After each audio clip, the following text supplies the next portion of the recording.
On today's program, we'll talk with Nicolas Slonimsky about his forthcoming works in the book field and about his long career in music as a composer and conductor.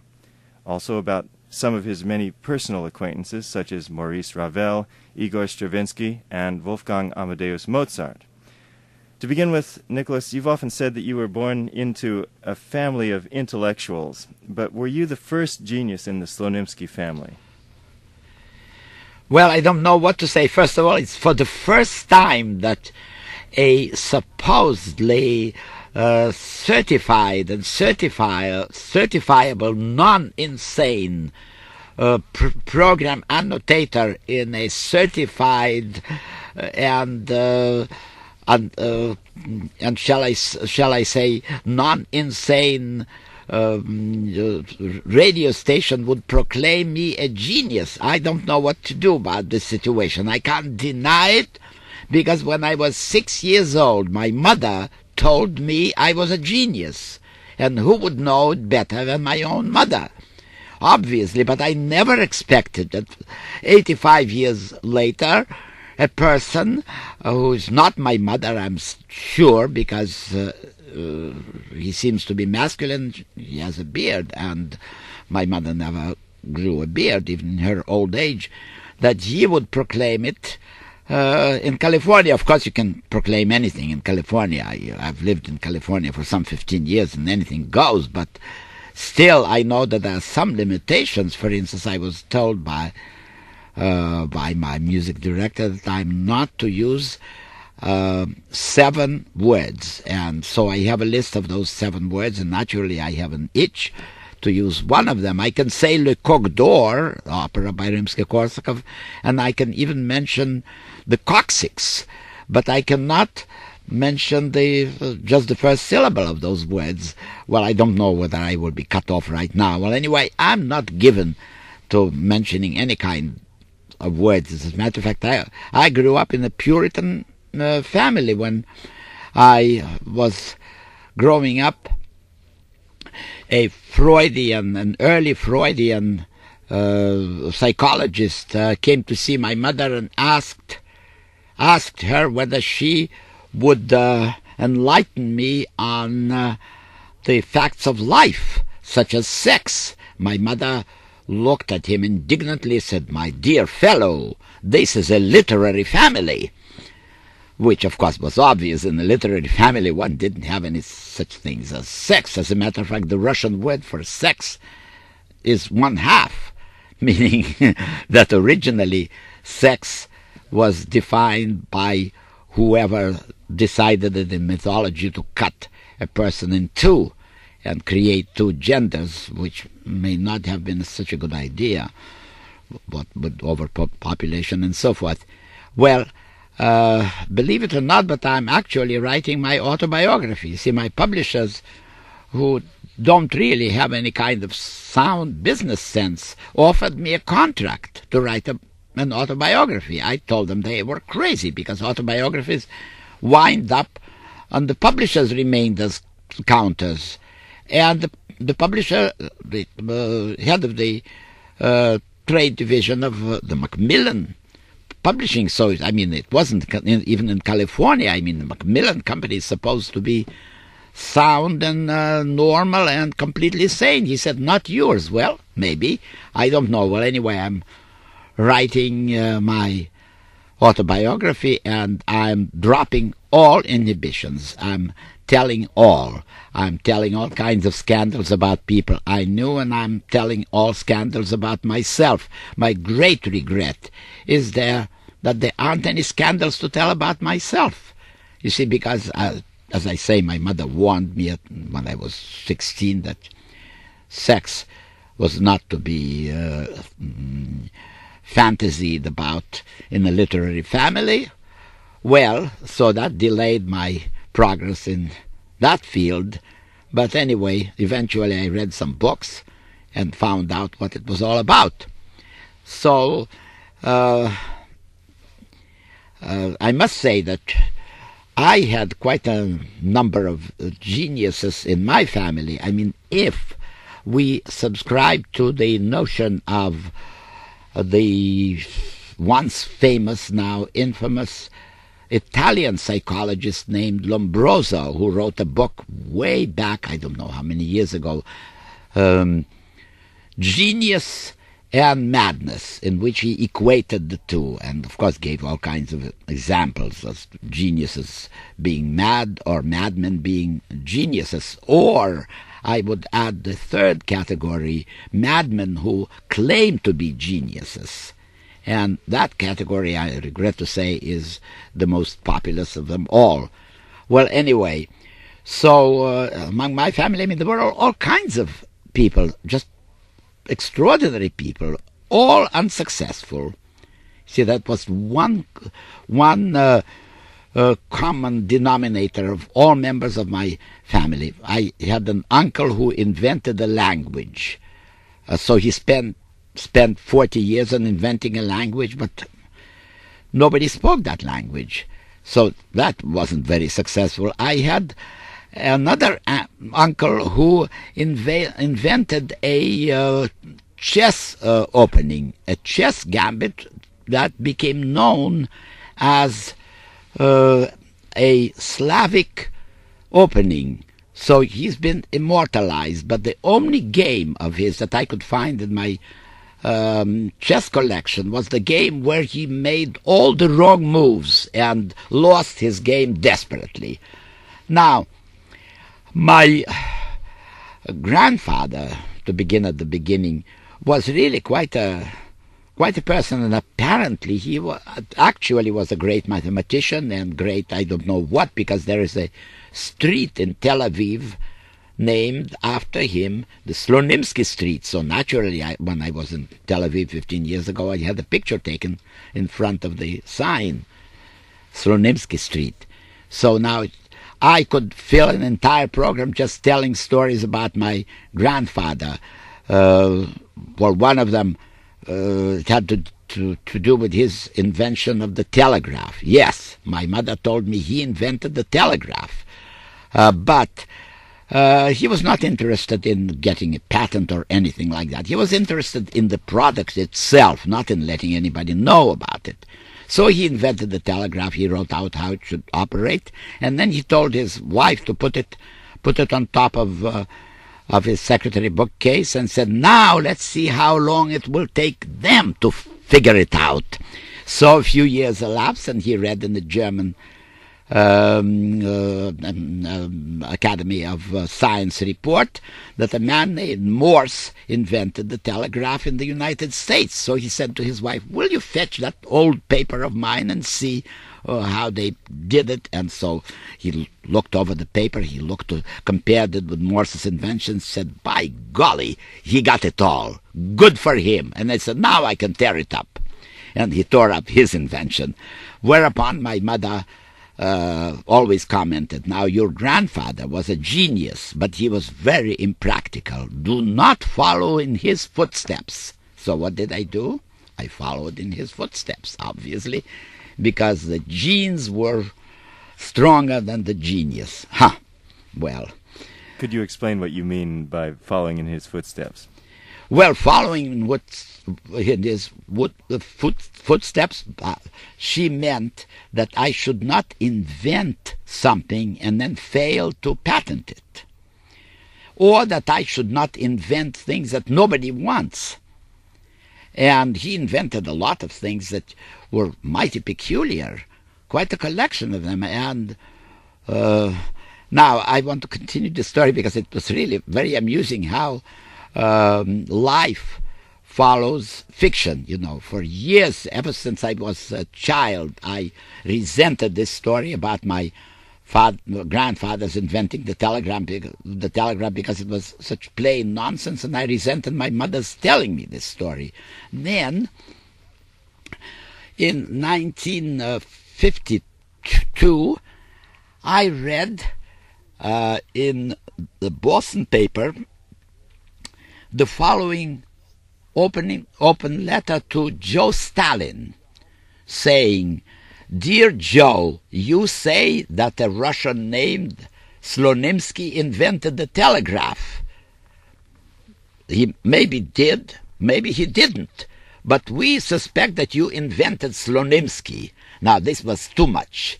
Now, I have 1/4 of my genes of the supposed inventor of the telegraph. Maybe he didn't invent the telegraph. But I was absolutely amazed that this fairy tale that I heard from my mother suddenly landed in the Kremlin, and that the Kremlin put in one of those claims. Of course, they claimed that they invented everything. But so I was absolutely thrilled by this invention, and I tried to find out where it came from. And finally, through my connections in Russia, I found an article in a Red Army magazine, if you please, in which it said, indeed, that my grandfather worked on the problem of the telegraph in 1850, which was some years later after the telegraph was invented. Nevertheless, he did invent a multiple method of transmission telegraphic messages. So he did invent something pertaining to the telegraph, but of course he didn't invent the telegraph itself. I mean, that was perfectly ridiculous. And anyway, I obtained that article, and I was, of course, absolutely thrilled. And then I said to myself, well, maybe I shouldn't condemn all those stories that my mother told me about everybody around my family being geniuses, inventing the telegraph, inventing what have you. He said, maybe I ought to investigate. And I began investigating, and I found a lot of fantastic things. For instance, I found out that my great-grandfather actually invented a calculator, and that was way back in 1824. Now, it wasn't as good as some of contemporary computers. It wasn't so quick, but still it was quick enough, and my great-grandfather was introduced to the Emperor Alexander I, who was the conqueror of Napoleon, as you know from your history books, or at least you ought to know. And Alexander I dabbled in science and in mathematics, and so my grandfather was presented to him, and the emperor took a quill pen, and a courtier gave a problem. And so the emperor began working on it, but in a matter of seconds, my great-grandfather had the solution and announced the solution, whereupon Alexander I looked at him and said, the machine is good, but the Jew is bad, because you can't imagine a bearded Jew presented to the to His Majesty, the Emperor of all Russias, and producing a solution to a problem ahead of the Emperor. I mean, it just was absolutely incredible. I would give anything for a time machine that could take a movie of that scene. Must have been quite something. Well, anyway, he was not executed, and he was not even sent to Siberia, but this apparently is a fact, because I checked on those things. Now, I don't know whether to continue along those lines, because I mean, so many geniuses, in quotes and without quotes. I must say that I suppose my grandfather was sort of genius. I mean, he was an eccentric, and I suspect that he had a terrific sense of humor and enjoy practical jokes, because some of his inventions, I just don't believe that he meant them seriously, because it's perfectly ridiculous. But anyway, I followed in his footsteps even before I knew that he was inventing the telegraph after the telegraph was invented, and doing things like that. But I did certain things in my own field, and I was also interested in mathematical problems. So that's how it was, and I don't know where to go from here. I'll expect Charles Amirkhanian to tell me what to do now. We're talking with Nicolas Slonimsky, who is the author of Baker's Biographical Dictionary of Musicians. Nicolas, you said you're working on your autobiography. What will it be called? Well, I don't know whether I dare to say it, but it will be called A Rueful Autopsy. Rueful Autopsy. Now, autopsy, if you look up a good dictionary, you will find that it does not mean dissection of dead bodies. Autopsy means self-observation. Auto, self, and ops, the eye, like optical or cyclops. So it's simply looking upon oneself. That's what autopsy actually means. This is the first definition. The second definition is now the common definition that means the dissection of dead bodies. And so I thought that was kind of a cute subtitle. And I think that the basic title will be Muses and Lexicons. You see, whatever I write has all kinds of implied quotes around it. Muses, of course, I was not a child of the Muses in any mythological sense, and I was not a kind of a person who became inspired while walking in the garden or anything like that. I usually was inspired in most prosaic situations, which I better not enumerate, but that's what I plan to call it. How far along are you right now? Well, not too far along. So far I have 810 pages. And 810? Yes. And how far do you think it will carry you? Are you almost done, or are you two-thirds Well, done? I'm up to 1952. Uh-huh. Do you plan to go maybe 1,500 pages, or is that much too far? No, I think that I'll cut it down to 1,499 pages. Well, I'll look forward to it. Will it have all of this information about your family? Oh, yes. I mean, that's the funniest part of it all. Sounds very interesting. You said yesterday to somebody at one of your lectures afterwards that Stravinsky was tone deaf? No, I didn't say that. First of all, I didn't know Stravinsky at that time. All I say that he completely lacked all abilities usually associated with a practicing musician. How do you know this? I know this from what Rimsky-Korsakov's son told me, and he was a friend of Stravinsky since the earliest days. Of course, he's dead, Stravinsky is dead, everybody's dead. And also, I was a generation younger than Stravinsky, and I studied with the same teacher that Stravinsky studied with. You see, Rimsky-Korsakov didn't accept Stravinsky as a pupil because Stravinsky was not ready. He was already 20 years old, Stravinsky was, but Rimsky-Korsakov found that he was not prepared, that he didn't know harmony, that he couldn't operate things. And so he turned him over to a man named Calafati, Basil Calafati of Greek origin, who taught Stravinsky for some 3 years a harmony course that should normally take a semester. But Stravinsky was so dense, it took him 3 years to get through. Therefore, he never passed any examination at the conservatory. He didn't even try. He would have failed. What would be an example of something that he could not do? Harmonize a simple song in the style of Rimsky-Korsakov, which was of course, the norm. You said also that if somebody would play a different tune in the middle of one of his pieces, he probably wouldn't find it. He wouldn't know anything. I mean, he had no external ear.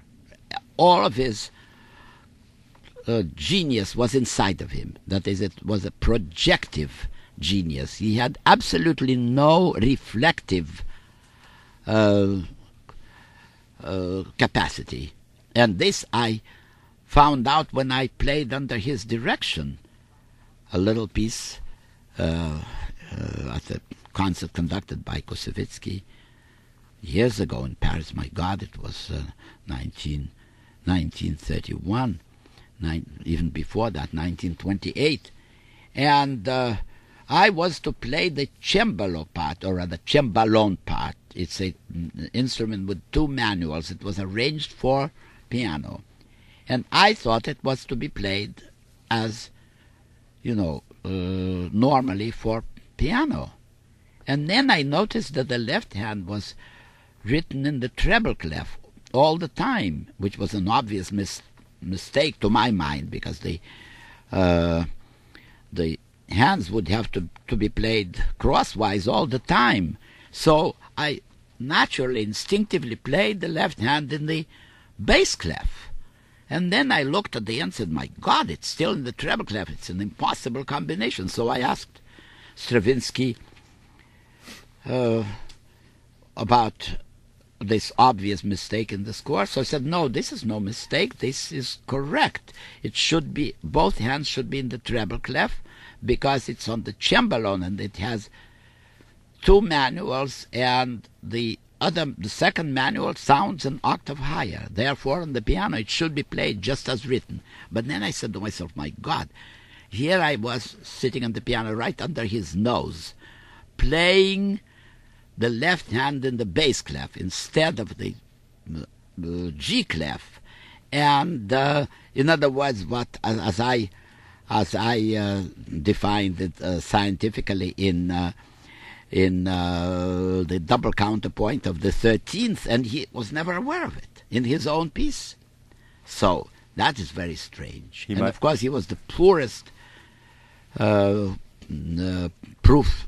proofreader of any composer I ever knew. But I must emphasize, this does not mean that he was not a genius. You see, because our definition of genius it has to be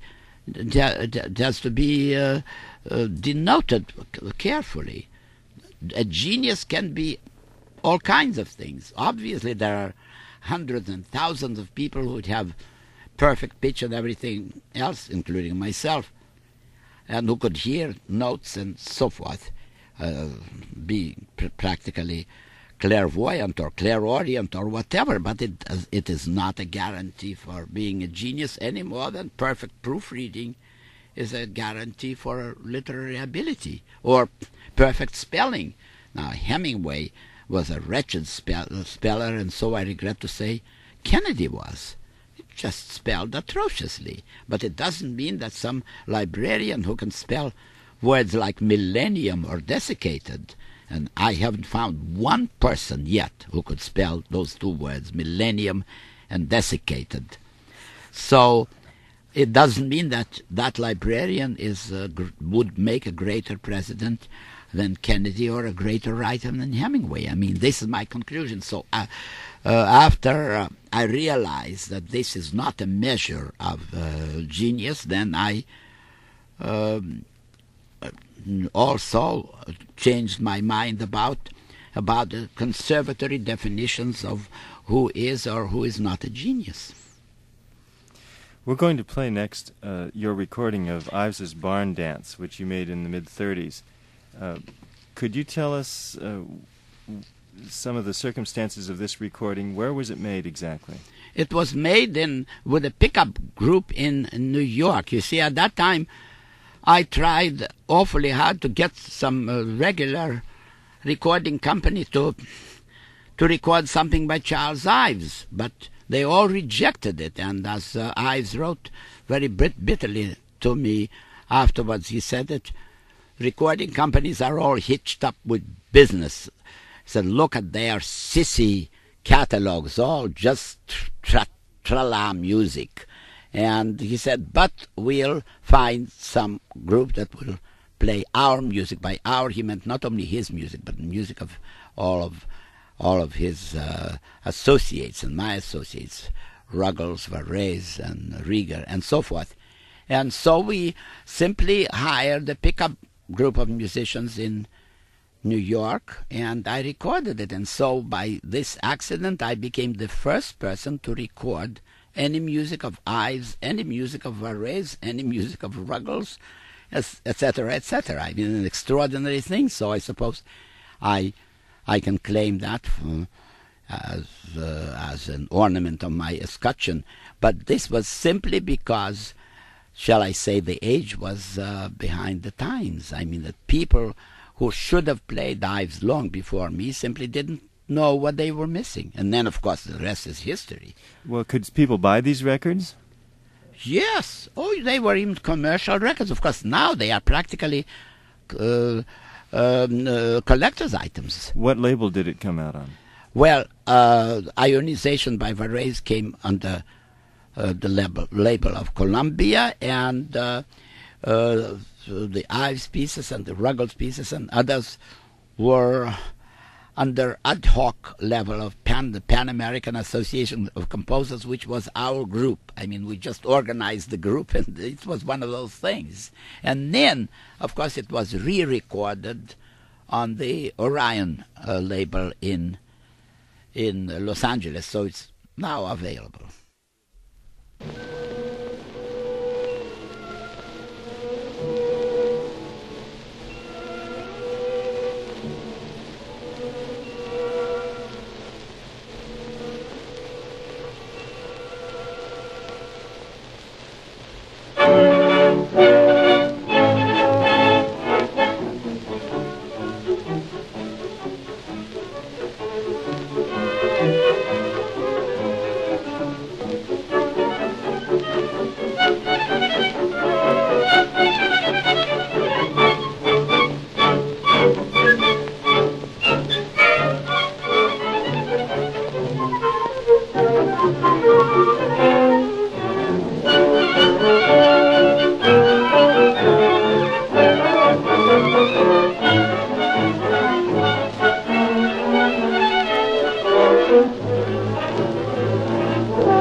You've been listening to the Barn Dance by Charles Ives. Nicolas Slonimsky, what is that from exactly? This is from a sweet Washington's birthday. And did you excerpt it from a larger? Yes, Uh-huh. yes, of course. Ives always wrote practical scores. You know, they could be chopped up, they could be rearranged for different orchestral combinations and so forth. I wanted to ask you about your own work as a composer. Could you discuss what kind of music you wrote? Well, like Beethoven, I had 3 periods of composition. Now, that's very impolite to laugh at my comparing myself with Beethoven, considering that you just declared that I was a genius. Well, so since you were a friend of Mozart, I suppose. Yes, well, that has to be continued. Being a friend of Mozart, that will have to be taken care of, because, you know, people may believe that I was really alive in Mozart's time. You know, once when I said to one of my groups, which I taught at UCLA, I said that I was there during the Russian Revolution. So a girl raised her arm and said, "Were you there during the French Revolution of 1779 and 1789? No, I said I wasn't. So she said, "Why?" Well, I I said I wasn't baked yet then sufficiently. Well, anyway, whatever I said. So, but we'll return to that. Now about my own composition. So my first period was blind and deaf imitation of Rimsky-Korsakov, and even worse, of imitation of the imitators of Rimsky-Korsakov. But I did very well because, as I explained to you, at the St. Petersburg Conservatory there were two kinds of music. Good music, which followed Rimsky-Korsakov, and bad music, which followed whoever it might be of the modern composers, particularly Debussy, Strauss, or anybody else. That was all bad music. Now I composed good music, following Rimsky-Korsakov's harmony, which I studied diligently, and no consecutive fifths, no unresolved dissonances, strict form in 3 movements, and so forth. So I got high marks. Then I left Russia, and I spent some time in Germany and in France, and I realized that they were doing some kind of music which was different from Rimsky-Korsakov. I knew it was all bad, but then I began having my doubts. And then I arrived in America. And then I met, even before I met Charles Ives and others, I realized that there was a new world of music. And then I suddenly realized that all that Rimsky-Korsakov took care of was music in 2 scales, major and minor. And, well, minor scale was either harmonic or melodic, and major scale did not even take care of the very common device in Russian music by lowering the 6th degree of the scale, so you play C major and lower A to A flat, but you do not lower E natural to E flat. So it creates this kind of oriental feeling, and also other scales which Rimsky-Korsakov experimented with. For instance, the scale which I call the scale of alternating whole tones and semitones, which is used constantly by Rimsky-Korsakov and Tchaikovsky and everybody else. And it's known in Russia as the Rimsky-Korsakov scale, but even that scale was not included in Rimsky-Korsakov book on harmony. So I began asking myself, what goes anyway? And then I began to be interested, just groping wildly in scales that would have not just 7 notes, but 6 notes, 9 notes, 8 notes, all kinds of number of notes. Of course, I knew there was such a thing as a pentatonic scale, but that was not included in the regular harmony books either.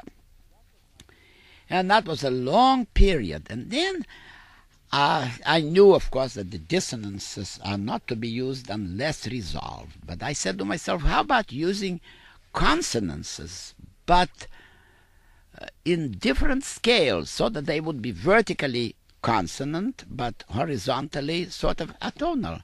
And so I wrote Studies in Black and White, which Henry Cowell published in his New Music, and this was something different, at least. The right hand played on the white keys only, and the left hand on the black keys only, but with certain difference. They were all consonances in 2 different scales.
You've been listening to some of the studies in black and white by Nicolas Slonimsky, performed by the composer on his Orion record, number 7145, also containing his suite for cello and piano and variations on a Brazilian tune, and his songs Gravestones of Hancock, New Hampshire.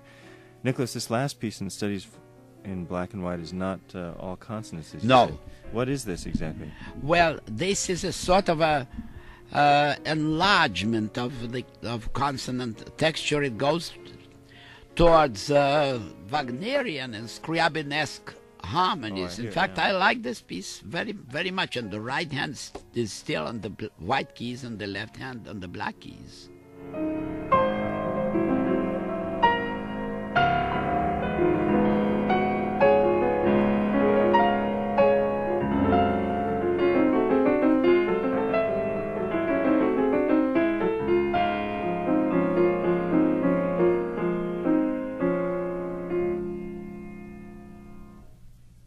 Studies in Black and White by Nicolas Slonimsky. This is KPFA or KPFB in Berkeley or KFCF in Fresno, listener-sponsored radio for Northern and Central California.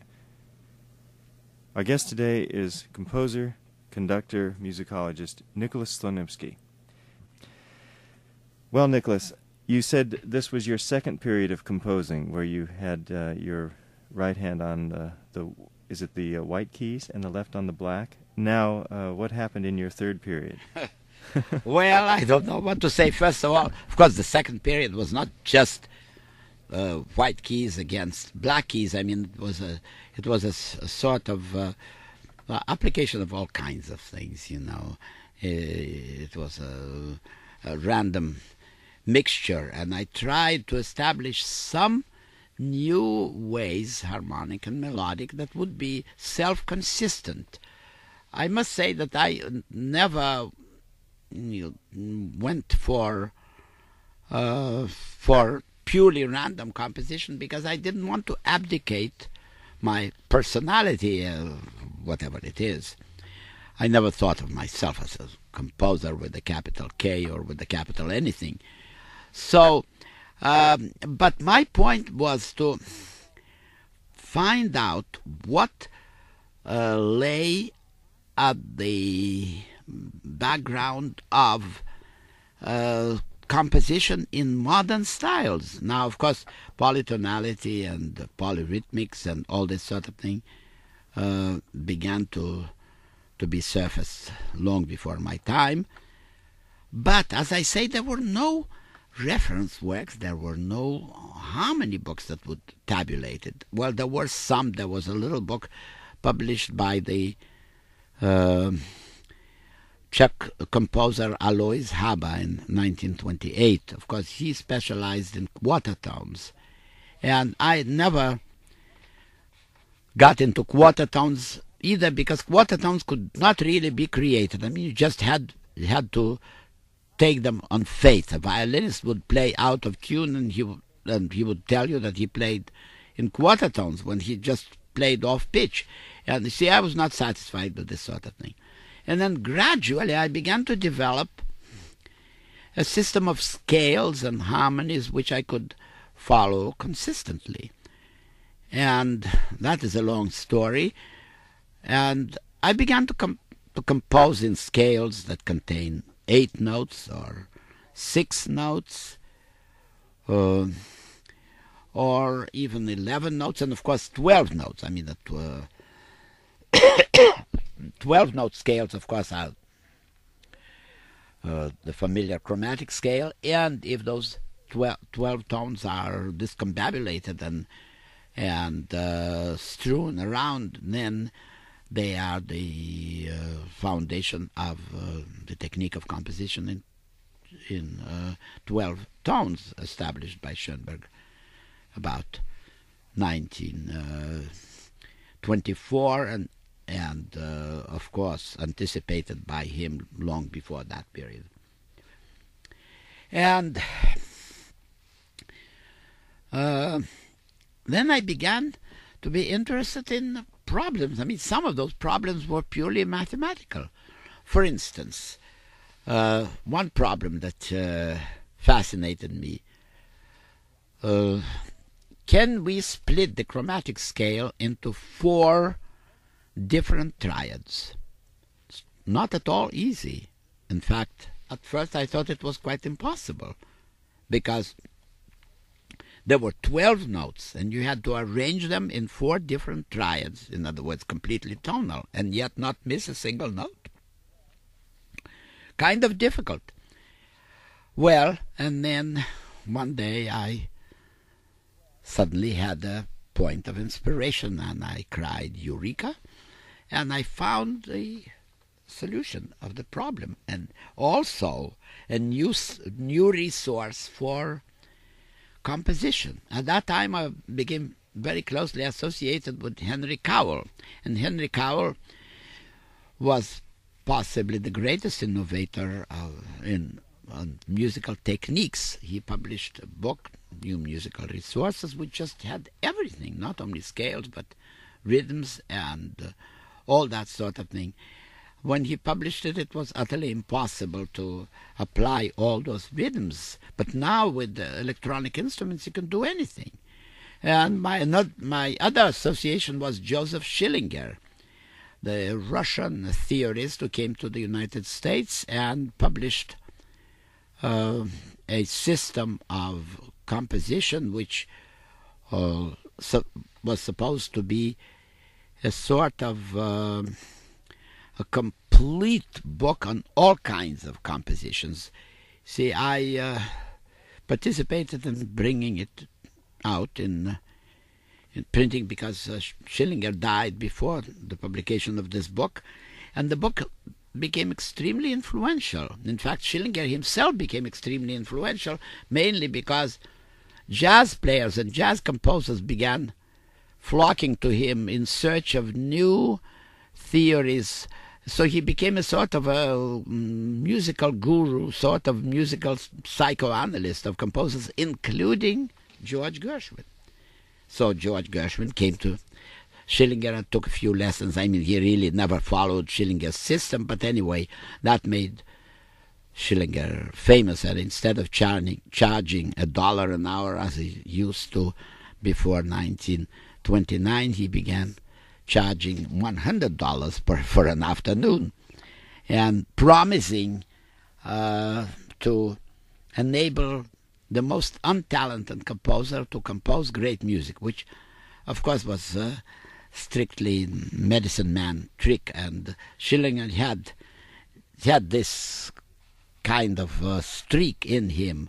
You know, he knew that he was misrepresenting things, but he thought that unless you make those extravagant claims, no one will believe you. And maybe he was right, because that system of compositions of his became quite an important textbook for many composers. I mean, real composers and jazz players, particularly jazz conductors, to whom it was, something so important that it was just class. I remember Stan Kenton standing in front of his orchestra and waving this 2-volume edition of Schillinger's system of composition, and saying Schillinger as if it was some kind of a fetish, as if he was invoking the name of some kind of Indian guru, which Schillinger actually became.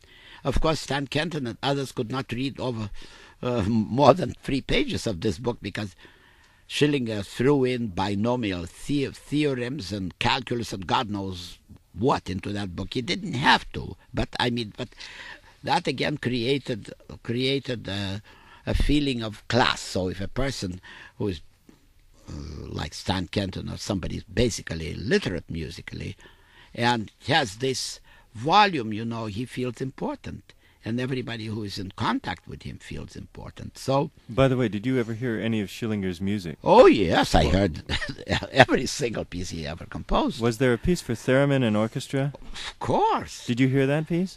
Not only did I hear that piece, but I was right inside of it, because I wrote a piece for theremin and piano, which he played too. So I was very much involved in it. And theremin was another connection in those times, 1929, 1930. You see, Theremin came from Russia, and I immediately latched on to him.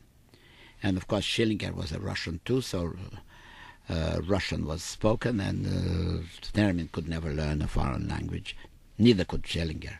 Well, Rudyard had told me once that he found Schillinger's piece very interesting for its possibilities because he had been in the hall when they played the piece with Theremin and orchestra. Yes. And the rafters of, I believe it was Carnegie Hall, actually shook. He could feel the seats shaking, which was... Yes, but this has nothing to do with Schillinger's music. It had everything to do with the Theremin bass instrument, because that bass instrument could possibly demolish the hall. In fact, it certainly produced rumbles in my stomach, because you see, if you go below 16, and particularly if those beats are absolutely steady, then they began to affect you physiologically. And so they had, Stokowski wanted to use the double bass theremin to support his double basses and bass trombones, and so the Philadelphia Orchestra played that, and then they all complained of seasickness because the beats, I repeat, were absolutely steady, not just a note that more or less has 16 vibrations per second. And below 16 vibrations, you don't hear anything. It just hits you. And so, of course, rafters shook, and stomachs became sick, and that was a serious business. Well, Nicholas, do you remember the style of Schillinger's piece? Yes. This was really a modern type of German, French, Russian music. Mostly, strangely enough, Russian music, and a lot of Oriental stuff. Russian like Scriabin?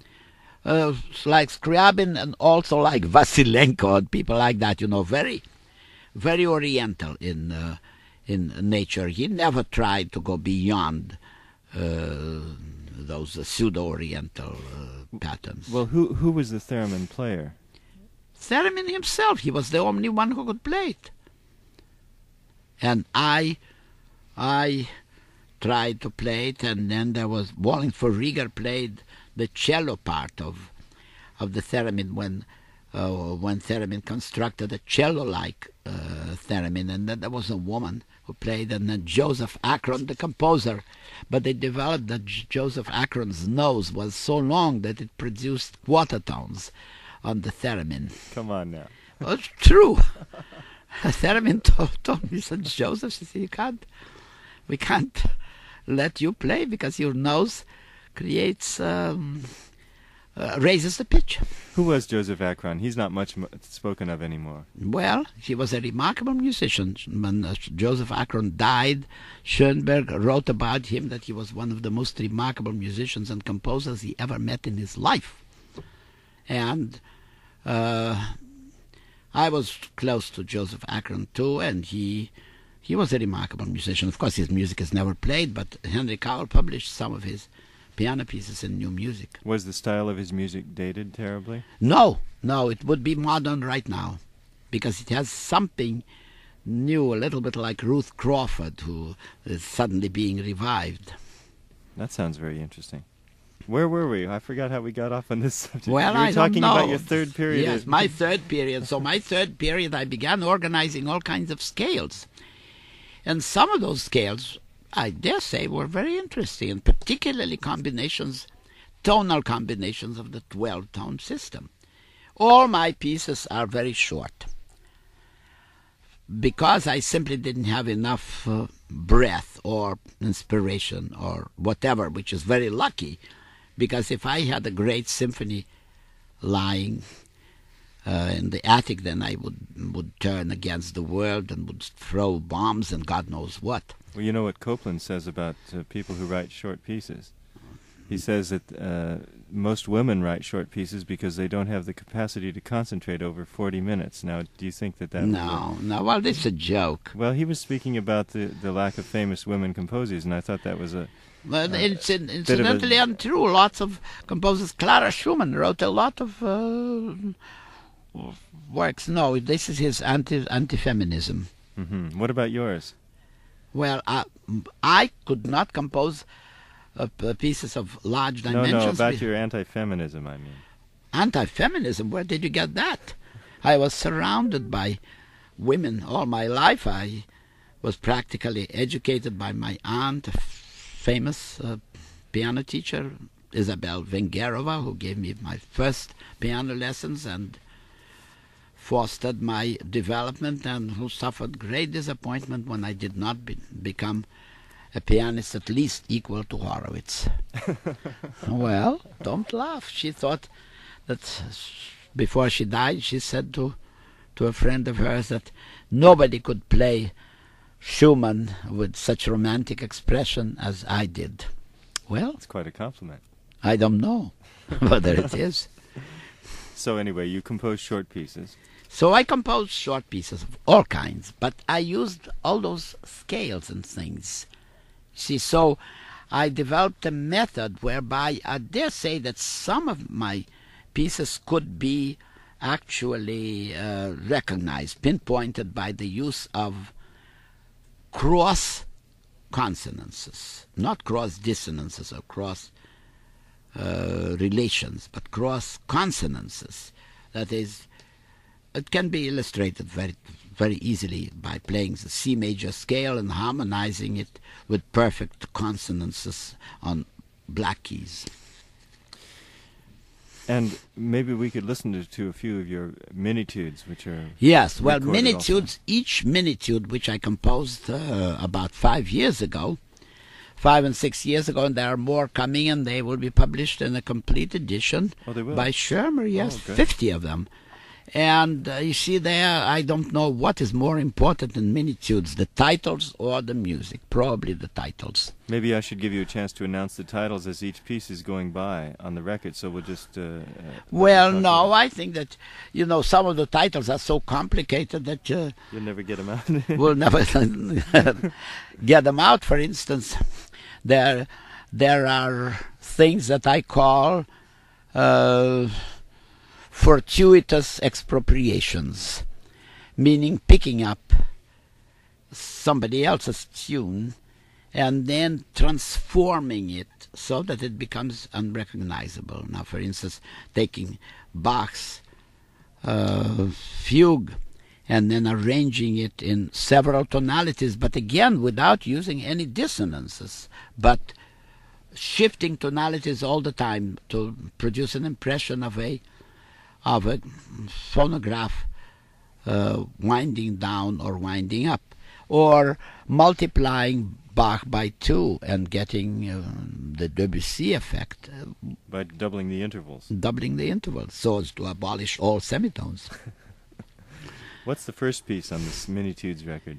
Well, I don't remember what the first one is. That one. What is that? Will my voice be heard over Yes, it? of All course. right. Now, this is a thing that is composed of my Großmutter accord, grandmother chord, which contains all 12 different notes and all 11 different intervals. And again, they are all vertical consonances, but horizontal dissonances in the sense that they do not belong to the same scale.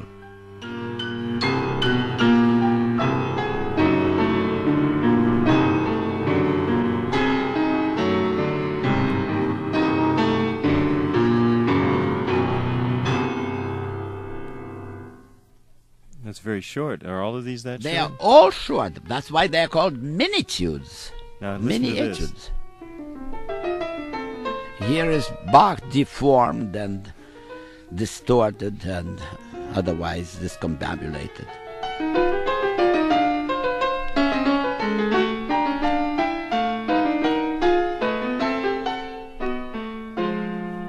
Ouch.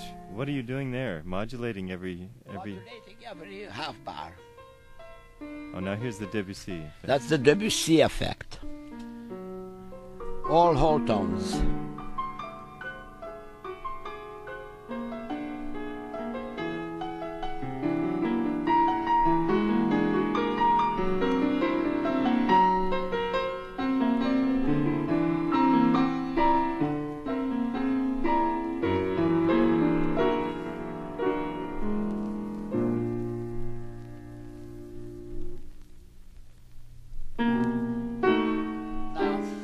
This is a piece by Schoenberg, which I make sound like Wagner, because actually the first three notes are right out of Tristan. See, tarara, that's Tristan. But in Schoenberg, now I change one note or two to make it quite Wagnerian.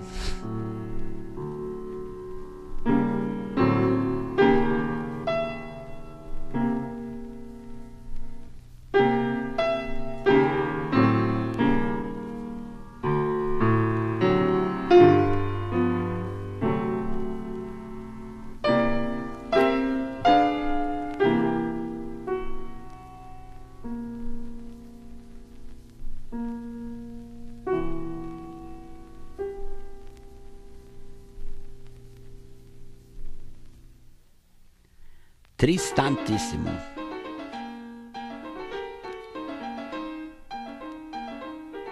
All consonances.